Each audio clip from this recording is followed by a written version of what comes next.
বল প্রয়োগের কাছে নতি স্বীকার করবে না ইরান, হুঁশিয়ারি ইরানের প্রেসিডেন্ট মাসুদ পেজেশকিয়ান। আন্তর্জাতিক সংবাদে স্বাগত, শুনছিলেন শিরোনাম।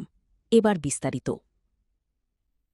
যুক্তরাষ্ট্রের প্রতি ইরানের মনে গভীর ঐতিহাসিক অবিশ্বাস বিদ্যমান রয়েছে, তবে প্রতিশ্রুতি রক্ষা করাই অর্থবহ আলোচনার ভিত্তি হতে পারে বলে মন্তব্য করেছেন ইরানের প্রেসিডেন্ট মাসুদ পেজেশকিয়ান। মার্কিন প্রেসিডেন্ট ডোনাল্ড ট্রাম্পের আজই ইরানের সঙ্গে চুক্তি সই হবে বলে মন্তব্যের পর সামাজিক যোগাযোগ মাধ্যমে দেওয়া পোস্টে ওই মন্তব্য করেছেন ইরানি প্রেসিডেন্ট।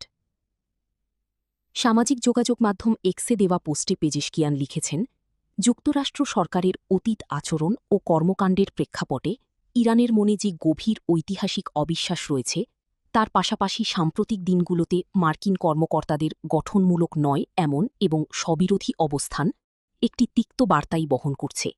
সেটি হচ্ছে, মার্কিনিরা ইরানের আত্মসমর্পণ চায়। কিন্তু ইরানের জনগণ বল প্রয়োগের কাছে নতি স্বীকার করবে না বলে পোস্টে হুঁশিয়ার করে দিয়েছেন মাসুদ পেজেশকিয়ান। এদিকে ইরানের সঙ্গে দ্বিতীয় দফার শান্তি আলোচনার জন্য মার্কিন প্রতিনিধি দল পাকিস্তানের পথে রয়েছে বলে সোমবার প্রেসিডেন্ট ডোনাল্ড ট্রাম্প জানিয়েছেন। এই ছিল আন্তর্জাতিক সংবাদের সর্বশেষ আপডেট। আরও খবর পেতে আমাদের সাথেই থাকুন।